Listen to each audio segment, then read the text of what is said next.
اہل تشیع اور اہل تسنن میں فرق کیا ہے؟ جبکہ شیعہ کے حقیقی معنی سے لوگ آشنا نہیں ہیں۔ تو اس دعوے کے لیے آپ کے پاس سب سے بڑی دلیل کیا ہے؟ کس چیز سے آپ ثابت کرتے ہیں کہ ہاں اہل تشیع ہی مذہب حق کا ہیں؟ بلکہ جب آپ قرآن مجید کھولیں گے تو آپ کو قرآن مجید میں بھی گریہ مل جائے گا۔ کیا شیعوں کا رونا قرآن سے ثابت ہے؟ اور وَبْيَضَّتْ عَيْنَاهُ مِنَ الْحُزْنِ، اور جناب یعقوب اتنا روئے کہ ان کی آنکھیں سفید ہو گئی۔ السلام علیکم ناظرین، آج کے اس خوبصورت پوڈ کاسٹ میں ہم آپ کا خیر مقدم کرتے ہیں۔ آج کے ہمارے مہمان خصوصی عالمی شہرت یافتہ خطیب علی جناب مولانا حجت الاسلام حافظ محمد رضا رضوی صاحب قبلہ ہمارے درمیان تشریف فرما ہیں، موجود ہیں۔ السلام علیکم آغا صاحب۔ علیکم السلام ورحمۃ اللہ۔ سب سے پہلے ہم آپ کا بہت شکر گزار ہیں کہ آپ ہماری آواز پہ یہاں تشریف لائے۔ آغا صاحب، جیسا کہ ہم آپ کے خطابت سے بڑے مانوس ہیں اور ہم دیکھتے ہیں کہ پورے ہندوستان میں جہاں جہاں آپ خطابت کرتے ہیں تو وہاں آپ ایک مہم پہ کام کر رہے ہیں، ایک مہم لے کر چل رہے ہیں۔ آپ ممبر پہ سے ایک دعویٰ کرتے ہیں کہ مذہب شیعہ ہی مذہب حق کا ہے۔ آج ہم اسی موضوع پہ آپ سے بات کرنے کے لیے یہاں حاضر ہوئے ہیں۔ سب سے پہلا سوال جو میرا آپ سے یہ ہے کہ اہل تشیع اور اہل تسنن میں فرق کیا ہے؟ اعوذ باللہ من الشیطان الرجیم، بسم اللہ الرحمن الرحیم۔ اولاً بے حد شکر گزار ہوں کہ آپ نے مجھے یہاں دعوت دی، اور جیسا کہ آپ نے بتایا کہ میرا دعویٰ مسلسل آپ ممبر سے سنتے چلے آئے ہیں کہ مذہب شیعہ ہی مذہب حق ہے، تو یہ ظاہراً میرا دعویٰ نہیں ہے، بلکہ قرآن مجید کی آیات سے جو مطالب سامنے آئے ہیں انہی کو لے کے میرا یہ دعویٰ ہے۔ آپ کا پہلا سوال کہ مذہب شیعہ یعنی اہل شیعہ، اہل تشیع اور اہل تسنن میں کیا فرق ہے، میں بالکل ابتدا سے ایک فرق بتانے کی کوشش کر رہا ہوں۔ یقیناً رسول خدا صلی اللہ علیہ وآلہ وسلم تک تمام مسلمان جو ہیں وہ ایک ہی ٹیگ اور ایک ہی پلیٹ فارم پر تھے، سب مسلمان کہلاتے تھے۔ لیکن رسول خدا کے جانے کے بعد اکثر لوگوں نے دو گروہوں میں تقسیم ہو گئے، الگ الگ پلیٹ فارم لے لیا۔ یعنی رسول خدا کے جانے کے بعد رسول خدا کا حقیقی نائب، حقیقی جانشین کون بنے، اسی پر مسلمانوں کے درمیان میں اختلاف ہوا، اور اکثریت مسلمانوں نے سقیفہ میں جا کے اپنا رہبر اور رسول کا جانشین منتخب کیا اور چنا۔ تو لہذا اور شیعہ لوگ جو ہیں انہوں نے مولا علی علیہ السلام کو، چونکہ رسول خدا صلی اللہ علیہ وآلہ وسلم نے اپنی زندگی میں آخری حج میں جو حدیث تواتر کے ساتھ آئی ہے، 110 راویوں نے نقل کیا ہے کہ غدیر میں اپنے دونوں ہاتھوں سے اٹھا کے کہا تھا کہ من کنت مولا فہذا علی مولا، یعنی جس کا میں مولا ہوں اس کے یہ علی مولا ہے۔ تو جو بھی رسول خدا کے بعد مولا علی علیہ السلام کو اپنا رہبر اور رسول خدا کا حقیقی جانشین مانتا ہے وہ لوگ آج دنیا میں شیعہ کہلاتے ہیں، اور جو لوگ جو ہیں وہ سقیفہ میں بنے ہوئے لوگوں کو رہبر مانتے ہیں وہ لوگ اہل تسنن کہلاتے ہیں۔ جزاک اللہ۔ آغا، جیسا کہ آپ کا جو اتنا بڑا دعویٰ ہے کہ اہل تشیع ہی حق پر ہیں یا مذہب تشیع ہی حق ہے، تو اس دعوے کے لیے آپ کے پاس سب سے بڑی دلیل کیا ہے؟ کس چیز سے آپ ثابت کرتے ہیں کہ ہاں اہل تشیع ہی مذہب حق کا ہیں؟ میں صرف زیادہ تر جو ہے وہ دو ہی چیزوں سے ثابت کرتا ہوں۔ پہلی چیز جسے ثابت کرتا ہوں وہ قرآن مجید ہے کہ جس میں ذرہ برابر بھی شک اور شبہ کی کوئی گنجائش نہیں ہے، اور اگر جب دوسری ضرورت پڑتی ہے تو وہ مسلمانوں کی کتاب جسے مسلمان صحیح سمجھتے ہیں، کتب ستہ جس کو کہا جاتا ہے، صحائح ستہ، ان کتابوں کا حوالہ اور ریفرنس بھی دے دیا کرتا ہوں۔ سبحان اللہ، جزاک اللہ۔ تو آغا صاحب، جب ہمارے ذہن میں جب بھی اگر شیعت کا کوئی ڈائیگرام بنتی ہے تو وہ سب سے پہلا چہرہ یہی آتا ہے کہ شیعہ یعنی گریہ کرنے والے، یعنی ماتم کرنے والے، یعنی رونے والے۔ تو جو یہ اہل تشیع حضرات گریہ کرتے ہیں، روتے ہیں، کیا شیعوں کا رونا قرآن سے ثابت ہے؟ ہاں، بہت اچھا سوال ہے. جیسا کہ آپ نے بتایا کہ حقیقت یہی ہوتی ہے کہ جب بھی انسان لفظ شیعہ سنتا ہے تو اس کے ذہن میں آتا ہے کہ شیعہ یعنی ماتم کرنے والا، شیعہ یعنی رونے والا، جبکہ شیعہ کے حقیقی معنی سے لوگ آشنا نہیں ہیں. شیعہ کا جب آپ لغت اٹھائیں گے، فروز اللغات ہو، چاہے وہ المنجد جیسے کتاب ہو، یا کوئی بھی آپ ڈکشنری اٹھائیں گے، تو آپ کو شیعہ کا معنی جو ملے گا وہ ملے گا پیروکار، اطاعت کرنے والا. تو لفظ شیعہ جو ہے یہ شیعوں کو خالی شیعہ نہیں کہا جاتا، ان کو کہا جاتا ہے شیعان علی، یعنی علی کے پیروکار، علی کے اطاعت کرنے والے، علی کو مولا ماننے والے. یہ معنی ہے. اب آپ آتے ہیں آپ کے سوال کی طرف. آپ کا سوال ہے کہ شیعہ جو ماتم کرتے ہیں یا روتے ہیں، جو گریہ کرتے ہیں، کہ یہ قرآن مجید سے ثابت ہے گریہ؟ تو میں اپنے برادران اور اپنے ناظرین اور جہاں جہاں تک آپ کے ذریعے آواز جائے گی ان کو یہ بتانا چاہتا ہوں کہ صاحب رونا ایک بدعت عمل نہیں ہے، بلکہ جب آپ قرآن مجید کھولیں گے تو آپ کو قرآن مجید میں بھی گریہ مل جائے گا. یہ یا یوں کہوں کہ بہت ہی مشہور قرآن مجید کی ایک سورہ ہے جس کا نام ہے سورہ یوسف. اللہ نے اس میں ایک واقعہ لکھا ہے اور یہ واقعہ بڑا مشہور ہے، اور مجھے لگتا ہے کہ اگر کوئی مسلمان ہے تو اس نے اس واقعے کو ضرور سنا ہوگا، اور اگر کوئی پڑھا لکھا ہے تو اس نے قرآن مجید میں پڑھا ہوگا.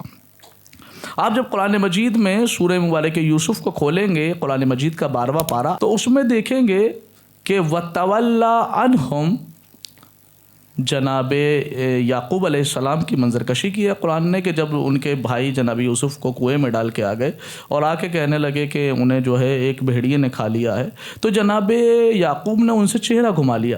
وَقَالَ يَا أَسَفَ عَلَى يُوسُف، اور ہمیشہ جناب یعقوب کہا کرتے تھے ہائے میرا یوسف، ہائے میرا یوسف.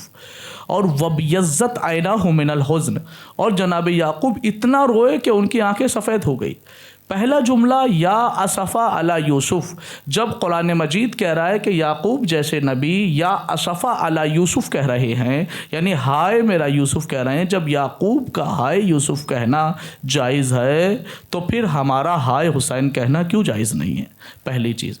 دوسری چیز وَبْيَضَّتْ عَيْنَاهُ مِنَ الْحُزْنِ، قرآن کہتا ہے اتنا روئے کہ آنکھیں سفید ہو گئی.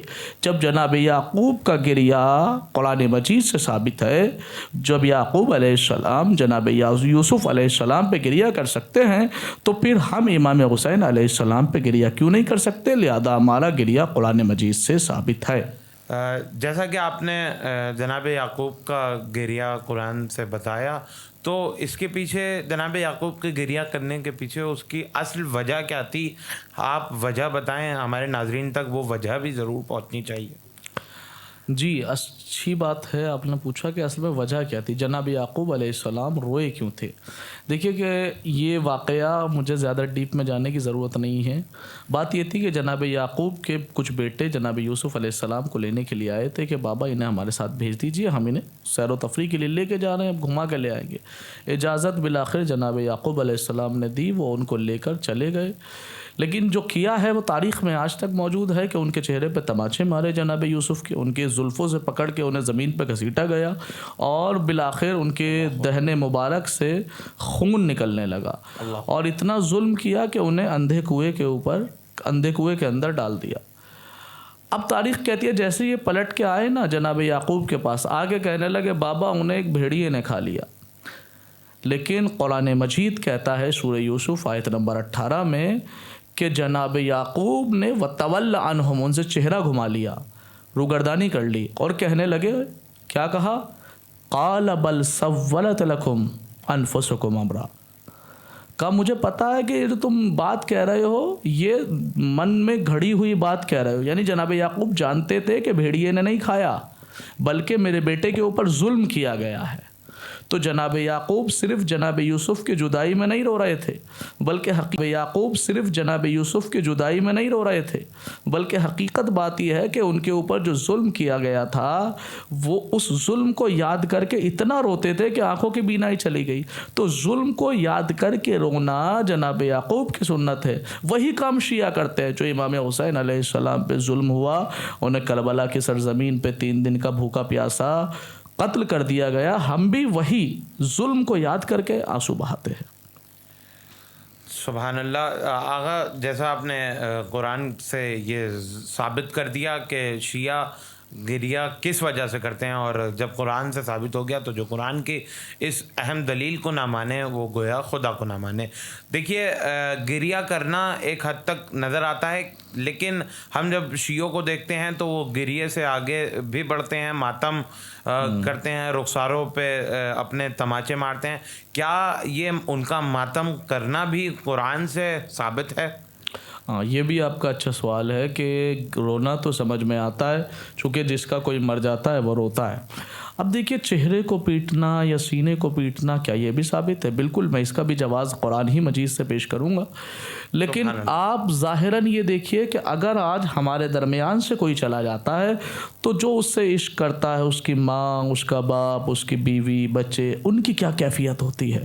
وہ یہ نہیں دیکھتے کہ ہمیں صرف رونا ہے یا چہرے پہ تماچے بھی ماریں گے، منہ کو پیٹ پیٹ کے کہتے ہیں کہ میرا جوان چلا گیا، کوئی کہتا ہے کہ میرا باپ چلا گیا، کوئی کہتا ہے میرا بیٹا چلا گیا۔ تو یہ ظاہراً ہماری دنیا میں بھی، ہمارے معاشرے میں بھی یہی ہے کہ جو غم میں ہوتا ہے وہ چہرہ پیٹتا ہے، تو ہم بھی جو غمگین ہیں وہ چہرہ پیٹ رہے ہیں۔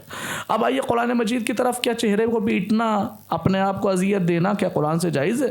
اٹھائیے قرآن مجید، تو قرآن مجید کا 27واں پارہ سورہ مبارک ذاریات اور آیت نمبر 29، اس میں ارشاد ہوتا ہے، بلکہ یہ سورہ ذاریات 26ویں پارے سے شروع ہے اور 27 میں ختم ہے، غالباً یہ 26 کی آخری آیتیں ہیں، اور اس میں پارہ نمبر 26 سورہ مبارک ذاریات آیت نمبر 29، اس میں ہے فسکت وجہہا، جناب ابراہیم علیہ السلام کی زوجہ نے فسکت وجہہا، اپنے چہرے پر تماچے مارے۔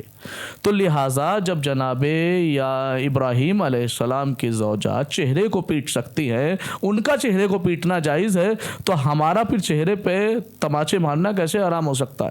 یہ بھی دیکھتے ہیں ہم، چہرے کو پیٹنا، صرف میں یہ بتا رہا ہوں کہ جسم کو اذیت دینا یہاں پہ یہ اذیت شمار نہیں ہوتی۔ اچھا، دوسری چیز اگر ہم تاریخ میں دیکھیں تو تاریخ میں جناب عائشہ کے ایک بھائی جناب محمد ابن ابی بکر، ان کو جب کسی نے قتل کروایا تو تاریخ کہتی ہے، تاریخ اہل سنت کی بھی تاریخ میں لکھا ہوا ہے کہ جناب عائشہ اتنا روئی کہ ان کا گریے کے ساتھ ساتھ انہوں نے چہرے پہ تماچے مارے۔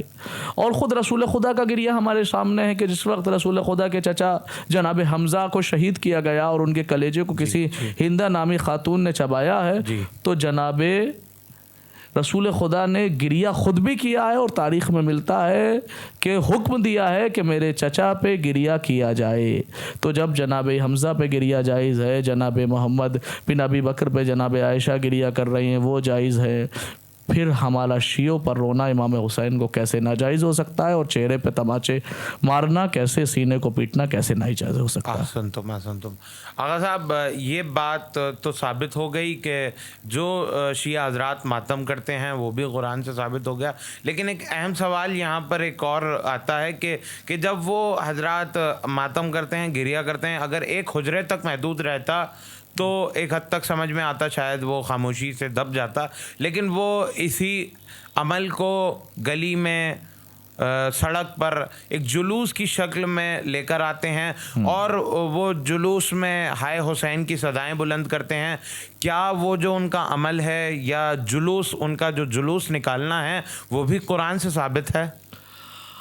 میں آپ کے جملے سے معذرت تھوڑا سا اتفاق نہیں کرتا کہ آپ نے کہا کہ ایک حجرے میں اگر کرتے تو وہ، بہرحال صحیح تو نہیں کہا، آپ نے کہا دب جاتا، اور حقیقت یہی ہے کہ اگر حجرے میں کوئی چیز کی جائے تو وہ جب دب جاتی ہے۔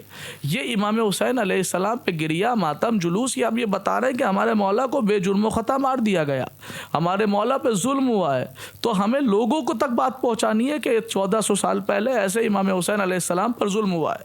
اب آپ کا سوال یہ ہے، کیا ظلم کے خلاف آواز اٹھانا قرآن سے جائز ہے؟ کیا کسی کو برا کہنا، یعنی ہم کہتے ہیں حسین زندہ باد، یزید مرد آباد، تو یزید پر مرد آباد کے جو ہم نعرے لگا رہے ہیں، کیا کسی کو برا کہنا جائز ہے؟ کیا جلوس کی شکل نکالنا جائز ہے؟ کیا ظلم کے خلاف آواز اٹھانا جائز ہے؟ جی بالکل۔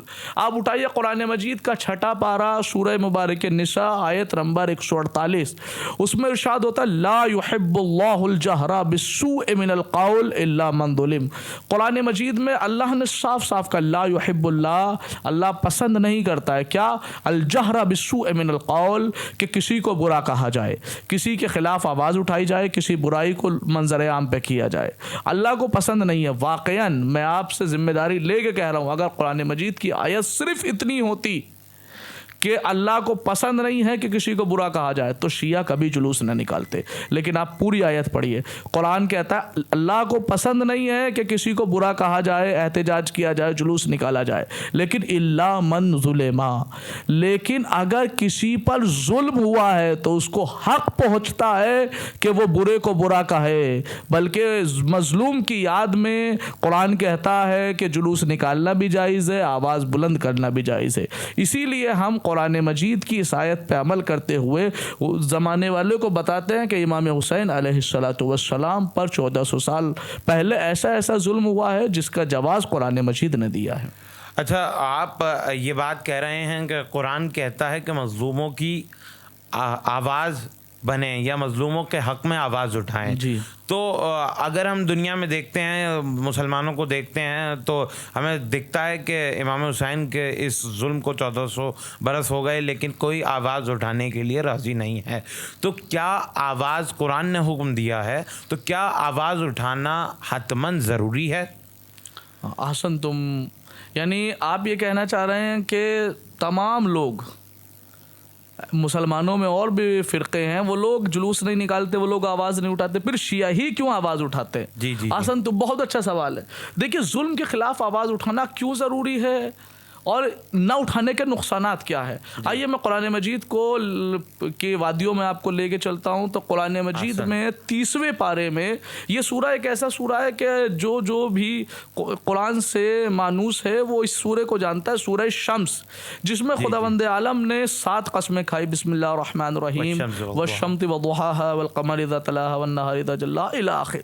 یعنی اللہ نے 7 قسمیں کھائی ہیں. اس کے بعد پروردگار عالم اس سورے کے آخر میں کہتا ہے فقال لهم رسول اللہ ناقۃ اللہ وسقیاها. یعنی کیا مطلب؟ اللہ قرآن میں بتاتا ہے کہ ایک منظر کشی کر رہا ہے پروردگار کے, ایک نبی تھے جناب صالح, اللہ نے ان کو ایک اونٹنی دی تھی بطور معجزہ. تو فقال لهم رسول اللہ, قوم کے نبی نے یعنی جناب صالح نے کہا کہ ناقۃ اللہ, یہ جو اونٹنی ہے یہ عام اونٹنی نہیں, اللہ کی اونٹنی ہے. وسقیاها, اس کا سیریابی کا خیال رکھنا, اس کو کھانا پینا ٹائم پہ دینا. اللہ کی اونٹنی ہے, ایک صالح نبی نے بتایا. لیکن اب آگے آپ پڑھیں گے, کہتے ہیں کہ تاریخ پر بتا دوں آپ کے سامنے, تاریخ میں یہ ہوا کہ ایک آدمی اٹھا, کہنے لگا آپ جھوٹ بول رہے ہیں. جیسے کہ آپ جھوٹ بول رہے ہیں, اور اس نے تلوار لی اور اس اونٹنی کے چاروں پیر کاٹ دیے. ذہن میں یہ رکھیے گا کہ ایک آدمی نے کاٹے. لیکن قرآن کی اگلی آیت کہتی ہے فَكَذَّبُوهُ فَعَقَرُوهَا, ان سب نے جناب صالح کو جھوٹا کہا, ان سب نے اونٹنی کے پیر کاٹ دیے. کتنوں نے کاٹے تھے؟ ایک آدمی نے. قرآن کیا کہہ رہا ہے؟ سب نے کاٹ دیے. کیا معاذ اللہ قرآن جھوٹ بول رہا ہے؟ نہیں, قرآن پہ شک نہیں کیا جا سکتا. تو پھر بات کیا ہے؟ نتیجہ یہ ہوا کہ صاحب 70,000 لوگوں پہ عذاب آیا. کاٹا ایک نے تھا, جھٹلایا ایک نے تھا. نتیجہ یہ ہوا کہ 70,000 لوگوں پہ عذاب آ گیا اور عذاب میں مبتلا ہو گئے. تو پروردگار جب ایک نے ظلم کیا تھا تو سزا ایک کو دیتا. کہا کہ ظلم, یعنی اللہ بتانا یہ چاہ رہا ہے کہ صرف ظلم کرنے والا ظالم نہیں ہوتا, بلکہ ظلم کو خاموشی کے ساتھ برداشت کرنے والا بھی ظالم ہی کی فہرست میں آتا ہے. تو یہی ہم دنیا والوں کو بتاتے ہیں کہ جس نے امام حسین پر ظلم کیا, اگر تم اسے ظالم نہیں کہو گے تو تم بھی کل یزیدی شمار ہوں گے. آقا, جیسا آپ نے بتایا کہ اگر جو لوگ ظلم کے خلاف آواز نہیں اٹھائیں گے تو ان لوگوں کا بھی شمار یزیدیت میں ہو جائے گا. اور آپ نے بہت اہم معلومات ہمارے درمیان رکھے, قرآن کے نتائج ہمارے سامنے, مذہب حقہ کے دلائل پیش کریں, اور امید کرتے ہیں کہ اسی طریقے سے آپ دنیا بھر میں مذہب حقہ کے دلائل پیش کرتے رہیں گے قرآن کی روشنی سے. تو ناظرین, آج کے ہمارے خاص مہمان تھے عالی جناب مولانا حافظ محمد رضا رضوی صاحب قبلہ, جو ہمارے درمیان شیعت کے عقائد قرآن سے ثابت کر رہے تھے. دی اسلامک ڈیبیٹ کو سپورٹ کرنے کے لیے ہماری ویڈیو کو زیادہ سے زیادہ شیئر کریں, ہمارے چینل کو سبسکرائب کریں, ہمیں فیس بک اینڈ انسٹاگرام پہ فالو کریں. ہم اسی طریقے سے نئے پیغامات, نئے موضوعات پہ بات کرنے کے لیے آپ کے درمیان آتے رہیں گے.